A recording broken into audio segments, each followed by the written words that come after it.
Hi everyone, उम्मीद करता हूं कि आप सभी लोग अच्छे होंगे। तो हम लोग परसेंटेज पढ़ रहे हैं और परसेंटेज ठीक है। तो इससे पहले वाली क्लास में मैंने आपको सक्सेसिव रेशियो मेथड पढ़ाया था, नेट परसेंटेज चेंज पढ़ाया था, ठीक है। तो उसको हम एक बार हम लोग उससे रिवाइज कर लेते हैं, क्या था वो, ठीक है। एक छोटा सा रिवीजन हो जाएगा, ठीक है। दो मिनट में रिवाइज कर लेंगे सारी चीजों को। तो नेट परसेंट चेंज मैंने बताया था आपको, नेट परसेंट चेंज, ठीक है। नेट परसेंट चेंज को हम लोगों ने सक्सेसिव रेशियो मेथड से भी किया था, है ना। तो पहले क्या था ये मैं बताता हूँ, फिर सक्सेसिव रेशियो वाला हम लोग एक बार रिकॉल कर लेंगे, रिवाइज कर लेंगे, ठीक है। नेट परसेंट चेंज मैंने बताया था कि कोई नंबर है उसको अगर हम a% से बढ़ाते हैं, ठीक है, a% से अगर बढ़ाते हैं, फिर उसको b% से, जब कोई भी नंबर है उसको a% से बढ़ाया, फिर उसका जो रिजल्ट आया उसको हम लोग b% से बढ़ाएं, ठीक है। उसके बाद उसको b% से बढ़ाएं। तो जब भी कभी ऐसा होगा तो नेट परसेंट चेंज क्या होता है, नेट परसेंट जो चेंज था वो नेट परसेंट चेंज क्या होगा, वो हो जाएगा आपका a plus b plus ab by 100, ठीक है। ये आपका नेट परसेंट चेंज मैंने आपको बताया था। इसमें अगर घटाएंगे, ठीक है, a को अगर बढ़ाया b को घटाया तो उसका कुछ अलग रिजल्ट आएगा, यहाँ माइनस हो जाएगा, इधर माइनस हो जाएगा। फिर a अगर कम होगा, a को घटाएंगे b को बढ़ाएंगे तो a में माइनस हो जाएगा, ठीक है। और दोनों को घटाएंगे तो दोनों में माइनस हो जाएगा। ये हम लोगों ने पढ़ा था पहले। लेकिन अगर हम लोग कोई नंबर को सीधे a% से, एक नंबर है उसको a% से बढ़ाया फिर a% से बढ़ाते हैं, ठीक है, a% से बढ़ाते हैं फिर a% से बढ़ाते हैं, तो इसमें नेट परसेंट चेंज क्या होगा, तो इसमें क्लियर, इसमें क्या होगा, b की जगह a आ जाएगा, ठीक है। तो नेट परसेंट चेंज क्या हो जाएगा, नेट परसेंट चेंज जो हो जाएगा आपका, वो क्या हो जाएगा आपका a plus a square by 100, यानी क्या हो जाएगा आपका 2a plus a square by 100। ये आपका नेट परसेंट चेंज हो जाएगा, ठीक है। कोई नंबर है उसको अगर a% से बढ़ाया फिर से a% से बढ़ाया तो नेट परसेंट चेंज क्या हो जाएगा 2a plus a square by 100। लेकिन अगर कुछ ऐसा रहा, ठीक है, अगर कुछ ऐसा रहा कि जो नंबर है वो a% से हम बढ़ा रहे हैं, a% से बढ़ा रहे हैं, लेकिन फिर से हम a% से घटा रहे हैं, ठीक है, तो इसका डायरेक्ट रिजल्ट आपको लिखना है। इसका डायरेक्ट आपको समझ में आएगा, जब भी कोई नंबर है उसको हम a% से बढ़ा रहे हैं, a% से घटा रहे हैं, ये दो बार हम लोग इसमें ऑपरेशन करेंगे तब होगा, 3 बार में नहीं, ठीक है। तो जब 2 बार a% से बढ़ाया फिर a% से घटाया तो नेट परसेंट चेंज क्या हो जाएगा आपका, नेट परसेंट चेंज जो हो जाएगा वो हो जाएगा आपका a% से बढ़ा रहा है यानी a, फिर a% से घटा रहा है माइनस a, फिर माइनस a स्क्वायर बाई 100, ठीक है। तो a कैंसल आउट हो जाएगा, तो आपका आंसर क्या हो जाएगा, आपका आंसर हो जाएगा, ठीक है, माइनस a स्क्वायर बाई 100, ठीक है। ये आपका रिजल्ट आएगा। तो जब भी कोई नंबर को सेम नंबर से हम लोग, ठीक है, सेम परसेंटेज से बढ़ा रहे हैं फिर सेम परसेंटेज से घटा रहे हैं तो सीधे आपको उसका स्क्वायर करना है, डिवाइडेड बाय 100 करना है, उसमें माइनस का साइन लगा देता है। माइनस का साइन का मतलब क्या होता है, डिक्रीज, ठीक है, माइनस का साइन का मतलब होता है डिक्रीज। तो सीधे स्क्वायर करना है, 100 से डिवाइड करना है, तो जितना आपका आंसर आएगा उतना से वो डिक्रीज होगा। जैसे एग्जाम्पल लेते हैं हम, ठीक है, एक एग्जाम्पल लेते हैं, कोई नंबर है उसको हम लोग 10% से बढ़ा रहे हैं, ठीक है, 10% से बढ़ा रहे हैं, 10% से बढ़ा रहे हैं फिर 10% से घटा रहे हैं, ठीक है, 10% से बढ़ा रहे हैं फिर 10% से घटा रहे हैं, ठीक है।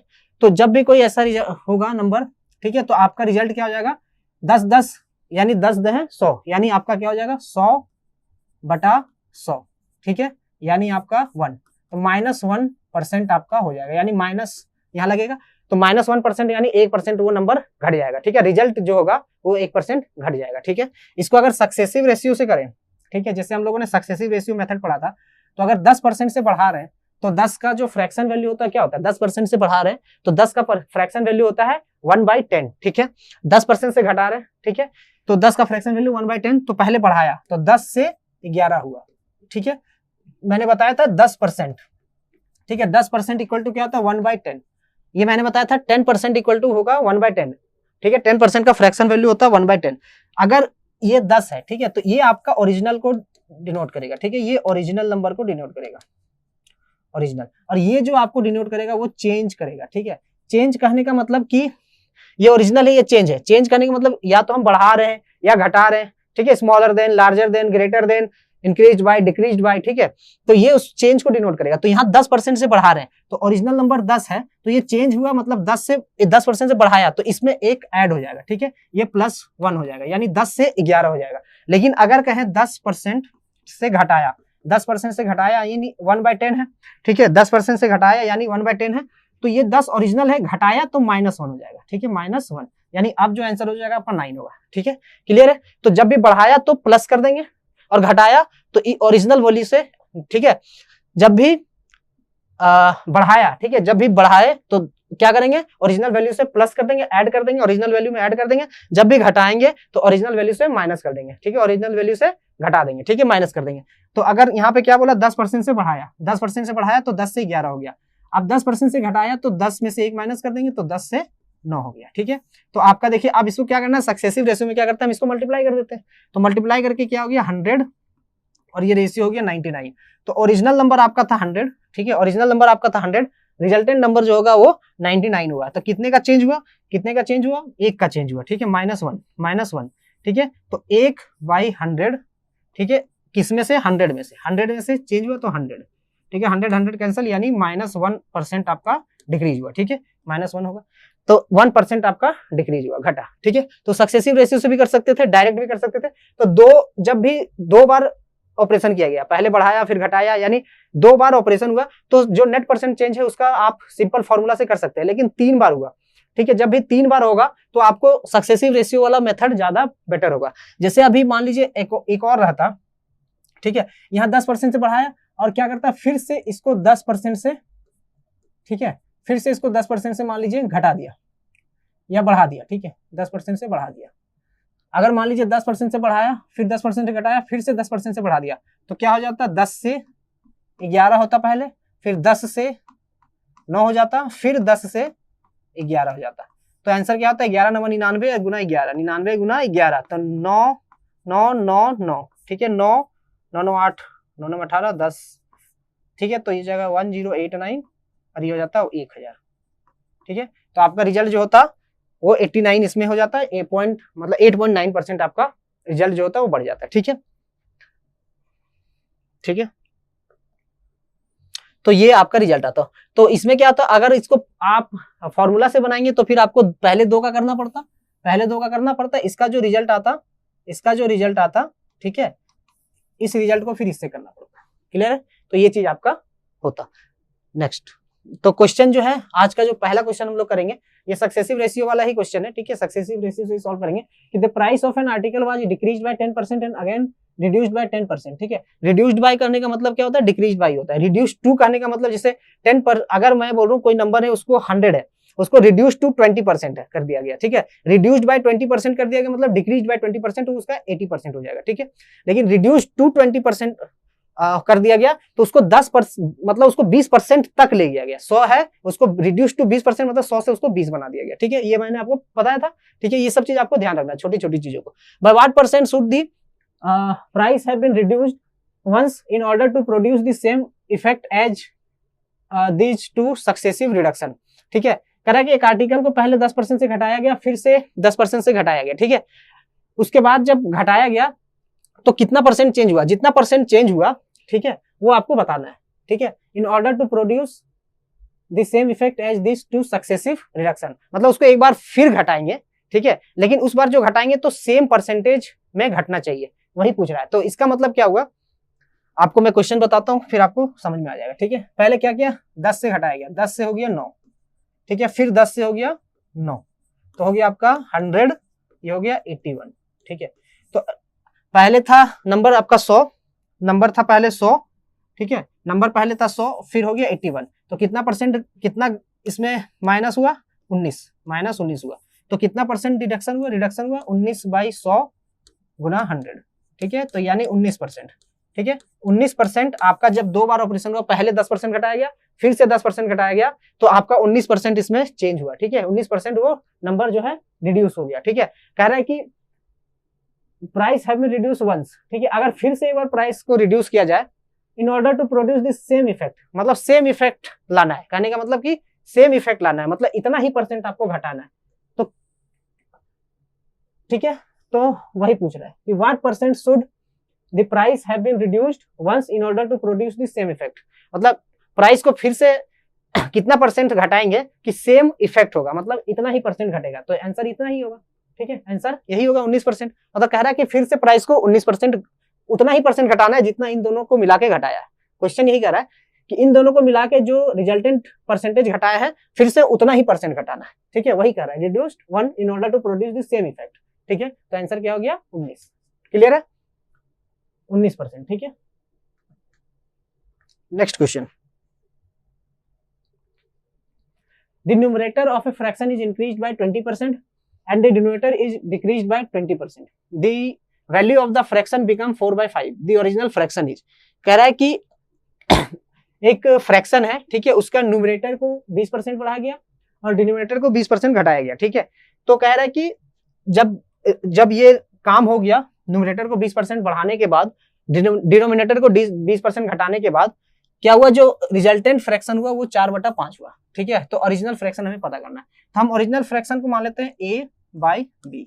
ओरिजिनल फ्रैक्शन को जब भी लिखते हैं वो a/b के फॉर्म में लिखते हैं, ठीक है, जहां पे b आपका 0 नहीं होना चाहिए, ठीक है, b 0 नहीं होना चाहिए, ठीक है। अब a/b में लिखें, इसको क्या किया, 20% बढ़ाया गया, तो 20% बढ़ाने का मतलब क्या होता है, 120% किया गया, ठीक है, इसका 120% किया गया और इसको 20% घटाया गया, तो 20% घटाया गया मतलब 100 - 20 किया गया, इसको 80% किया गया, इसको 80% किया गया, तो रिजल्टेंट क्या आया 4/5, ठीक है। ये परसेंटेज कैंसल, ये हो जाएगा 2 बार में 40 दूना 40 दिया, तो a/b आपका क्या हो जाएगा, ये हो जाएगा 8/15, 8/15, तो ऑप्शन नंबर आपका 2 सही आंसर होगा, option number 2 correct answer. Next question, हाँ अब ये आया है प्राइस, ठीक है, प्राइस, कंजप्शन एंड एक्सपेंडिचर, ठीक है। तो इसमें इसका जो हम लोग है एक्सपेंडिचर, प्राइस और कंजप्शन का एक हम लोग जो है टॉपिक, ठीक है, इसका कॉन्सेप्ट अच्छे से डिस्कस करते हैं, ठीक है, डिटेल में मैं आपको बताऊंगा, अच्छे से समझिएगा। जो भी यहाँ पे अभी जो मैं बताऊंगा प्राइस, कंजप्शन और एक्सपेंडिचर का, इसका कॉन्सेप्ट अच्छे से समझना है आपको, ठीक है। तो क्या कह रहा है, प्राइस इक्वल टू क्या होता है, प्राइस इक्वल टू होता है एक्सपेंडिचर, सॉरी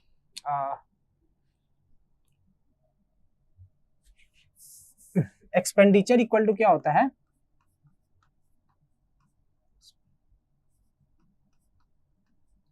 इक्वल टू होता है price into consumption. Expenditure equal to क्या होता है, प्राइस इनटू कंजप्शन, ठीक है। ये आपको फॉर्मूला याद रखना है कि एक्सपेंडिचर बराबर प्राइस इनटू कंजप्शन, ठीक है। जैसे एक एग्जांपल लेते हैं, ठीक है, इसको ऐसे भी लिख सकते हैं, expenditure equal to price into consumption, ठीक है। एक एग्जांपल लेते हैं, जैसे कोई एक आर्टिकल है, ठीक है, कोई एक आर्टिकल है, उसका प्राइस है 10 रुपया, ठीक है, कोई एक आर्टिकल है उसका प्राइस है 10 रुपया, तो प्राइस हो गया आपका 10 रुपया, ₹10, ठीक है। और उस आर्टिकल, मान लो हम लोग जैसे पेन है, ठीक है, एक पेन है उसका दाम है 10 रुपया, हम लोग एक महीने में मैं 5 पेन खत्म करता हूँ, तो कंजप्शन हो गया मेरा 5 पेन, ठीक है। प्राइस इक्वल टू हो गया, एक पेन का दाम 10 रुपया है, एक महीने में मैं 5 पेन खत्म करता हूं, तो कंजम्पशन हो गया मेरा 5 पेन, ठीक है। तो अब एक्सपेंडिचर मेरा क्या हो गया, मेरा एक्सपेंडिचर मतलब टोटल खर्चा, ठीक है, एक्सपेंडिचर मतलब टोटल खर्चा, तो मेरा क्या हो गया एक्सपेंडिचर इक्वल टू हो गया price into consumption equal to 10 × 5, तो ये होगा ₹50, ठीक है, ₹50। क्लियर ये चीज कि अगर कोई पेन है उसका दाम 10 रुपया है और मैं महीने में 5 पेन यूज करता हूं, तो मेरा टोटल एक्सपेंडिचर पेन में होगा वो 50 रुपया होगा, प्राइस इंटू कंजम्पशन, ठीक है, टोटल एक्सपेंडिचर। तो इसका जो कॉन्सेप्ट है एक मैं आपको अच्छे से डिस्कस करता हूं, ठीक है, एक मतलब एक चीज और डिस्कस करते हैं। प्राइस इक्वल टू मैंने लिखा, सॉरी एक्सपेंडिचर इक्वल टू मैंने लिखा price into consumption, expenditure equal to मैंने लिखा प्राइस इंटू कंजम्पशन, ठीक है। तो प्राइस इक्वल टू क्या हो जाएगा, प्राइस इक्वल टू हो जाएगा आपका एक्सपेंडिचर बाय कंजम्पशन, ठीक है। प्राइस इक्वल टू क्या हो जाएगा, एक्सपेंडिचर बाय कंजम्पशन, और कंजम्पशन इक्वल टू क्या हो जाएगा, एक्सपेंडिचर बाय प्राइस, ठीक है। क्लियर है ये?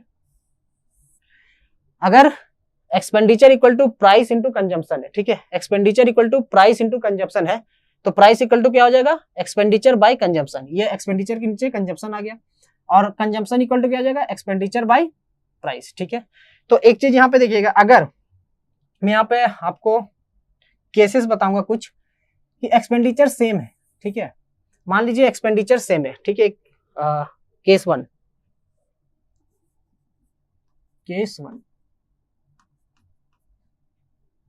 एक्सपेंडिचर, ठीक है, एक्सपेंडिचर लिखता हूं इज कांस्टेंट, ठीक है, एक्सपेंडिचर अगर कांस्टेंट है, केस वन में लिखता है एक्सपेंडिचर अगर कांस्टेंट है, ठीक है। तो अगर एक्सपेंडिचर कांस्टेंट है, ठीक है, तो एक्सपेंडिचर इक्वल टू क्या होता है, प्राइस इनटू कंजम्पशन। तो अगर मैं इसका E1 मानूं तो प्राइस 1 कंजम्पशन 1, ठीक है। तो एक्सपेंडिचर कांस्टेंट है E2, अगर मैं प्राइस ये कंजम्पशन को C2 कर दूंगा, ठीक है, कंजम्पशन को C2 कर दूंगा, ठीक है, कंजम्पशन को C2 कर देते हैं और ये P2 है। तो E1 और E2 सेम है, ये क्या है, सेम है, ठीक है, E1 और E2 सेम है। अगर E1 equal to P1 into C1, E2 equal to P2 into C2, तो एक्सपेंडिचर सेम है, तो ये दोनों क्या होगा, ये दोनों सेम होगा, यानी, ठीक है, यानी P1 into C1 equal to P2 into C2 होगा, ठीक है, क्लियर है। अगर केस वन में क्या हमने माना कि एक्सपेंडिचर कांस्टेंट है, एक्सपेंडिचर कांस्टेंट मतलब एक्सपेंडिचर सेम है। तो अगर मान लीजिए कोई E1 है, ठीक है, E1 equal to P1 into C1 होगा, E2, ठीक है, P2 इंटू C2, और हम मान रहे हैं कि एक्सपेंडिचर कांस्टेंट है, दोनों केस में एक्सपेंडिचर कांस्टेंट है। मतलब कोई आर्टिकल है, ठीक है, कोई आर्टिकल हम लोगों ने खरीदा, कोई मतलब खर्चा किया, जो भी किया, तो हम लोगों ने प्राइस और कंजम्पशन मिला के, यहाँ भी प्राइस और कंजम्पशन मिला के एक्सपेंडिचर को सेम कर दिया, ठीक है, मतलब E1 और E2 को हम लोगों ने सेम रखा, ठीक है। तो अगर E1 E2 सेम है तो P1 into C1 equal to P2 into C2 होगा। तो ये क्या हो जाएगा आपका, देखिए P1 bye P2 equal to क्या होगा, C2 बाय C1। एक बहुत ही इंपॉर्टेंट, वेरी वेरी इंपॉर्टेंट जो है, अगर आपको इसको स्टार मार्क लगा देता हूं मैं, ठीक है, star mark, VVI concept, VVI concept, ठीक है। ये चीज आपको समझना है कि अगर एक्सपेंडिचर कांस्टेंट है, ठीक है, और अगर एक्सपेंडिचर कांस्टेंट है मतलब एक्सपेंडिचर सेम है, तो जो P1 बाय P2 होगा वो C2 बाय C1 होगा। मतलब जो रेशियो, जैसे अगर P1 रेशियो P2 आपका 4:5 है, ठीक है, तो C1 रेशियो C2 जो होगा वो 5:4 होगा। मतलब दोनों का रेशियो जो होगा रिवर्स होगा, P1 bye P2 equal to C2 bye C1 होगा, ठीक है। इन दोनों का जो रेशियो होगा वो रिवर्स होगा, ठीक है, क्लियर है। यहां तक किसी को दिक्कत हो तो बताइए, है ना, यहां तक सबको समझ में आना चाहिए, है ना। यहां तक जो था सिंपल सा था कि अगर एक्सपेंडिचर कांस्टेंट है तो P1 bye P2 equal to C2 bye C1 होगा, यानी प्राइस का जो रेशियो होगा वो कंजम्पशन का रेशियो का जस्ट रिवर्स होगा, ठीक है। दूसरा केस अगर हम लोगों ने देखा था, हम लोगों ने क्या देखा था, price equal to expenditure equal to क्या था, प्राइस इंटू कंजम्पशन। तो प्राइस इक्वल टू क्या होगा,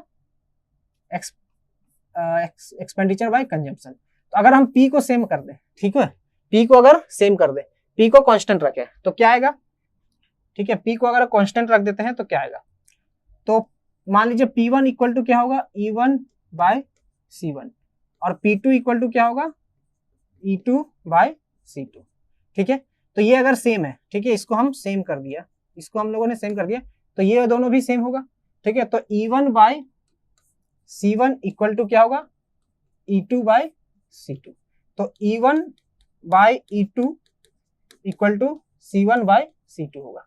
तो यहां पे क्या होगा, अगर प्राइस सेम है, ठीक है, प्राइस सेम है तो E1 bye E2 equal to C1 bye C2 होगा। ये भी इंपॉर्टेंट है, ठीक है, मतलब अगर प्राइस सेम है, ठीक है, अगर प्राइस सेम है तो जितना कंजम्पशन आप बढ़ाओगे, प्राइस अगर सेम है तो जितना कंजम्पशन आप बढ़ाओगे उतना ज्यादा एक्सपेंडिचर होगा, ठीक है। जैसे एग्जांपल लेता हूं कि एक पेन है जिसका दाम 10 रुपया है, ठीक है, तो एक महीने में मैं 10 पेन यूज कर रहा हूं तो 100 रुपया खर्च होगा, तो मेरा एक्सपेंडिचर क्या हुआ, 100 रुपया।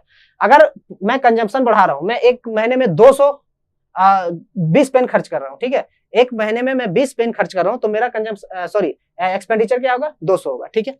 तो इसी तरह अगर कंजम्पशन बढ़ेगा तो आपका एक्सपेंडिचर भी बढ़ेगा, मतलब उसी रेशियो में बढ़ेगा जिस रेशियो में आपने कंजम्पशन बढ़ाया है, ठीक है। तो इसका मतलब अगर मान लीजिए E1 रेशियो E2 अगर मान लीजिए 3:4 है तो आपका C1 रेशियो C2 भी आपका 3:4 होगा। क्लियर है? ये जो छोटे छोटे कॉन्सेप्ट है आपको याद रखना है, ध्यान में रखना है, ठीक है। नेक्स्ट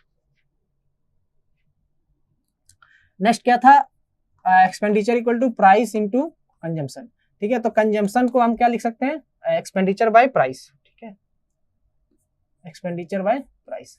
तो अब हम कंजम्पशन को कांस्टेंट रखते हैं, कंजम्पशन अगर सेम है, ठीक है, तो कंजम्पशन सेम है तो कैसे करेंगे इसको, देखिए, तो कंजम्पशन सेम है, मान लो C1 equal to E1 bye P1 और C2 equal to E2 bye P2, ठीक है। तो ये अगर सेम है, इसको क्या कर दिया हम लोगों ने, सेम रखा, ठीक है, इसको सेम रखा, तो क्या हो जाएगा, E1 bye P1 equal to E2 bye P2, ठीक है। तो E1 bye E2 equal to क्या हो जाएगा, P1 बाय P2, ठीक है। ये भी एक इंपॉर्टेंट आपका कॉन्सेप्ट है, ठीक है, कि अगर मान लीजिए कंजम्पशन सेम है, मतलब आप जैसे प्राइस, जैसे मैंने बात किया कि मैं एक महीने में 5 पेन यूज करता हूं, ठीक है, और वो पेन का प्राइस 10 रुपया है, तो एक महीने में मेरा कितना खर्च हुआ, 50 रुपया खर्च हुआ, एक्सपेंडिचर 50 रुपया। लेकिन अगर मैं 5 ही पेन यूज कर रहा हूं, लेकिन अब मैं महंगा पेन यूज कर रहा हूं, ठीक है, और 20 रुपए का पेन यूज कर रहा हूं, तो मेरा एक महीने में कितना खर्च हुआ, 100 रुपया खर्च हुआ। तो जिस तरह से आप प्राइस बढ़ाते जाओगे आपका एक्सपेंडिचर बढ़ते जाएगा, उसी रेशियो में, जिस रेशियो में आपका प्राइस बढ़ रहा है, ठीक है। तो E1 मान लीजिए E1 रेशियो E2 आपका 4:5 है, तो P1 रेशियो P2 भी आपका 4:5 होगा, ठीक है। तो ये जो छोटे छोटे कॉन्सेप्ट है वो आपको ध्यान में रखना है, ठीक है, छोटे छोटे कॉन्सेप्ट को आपको ध्यान में रखना है। क्लियर है? चलिए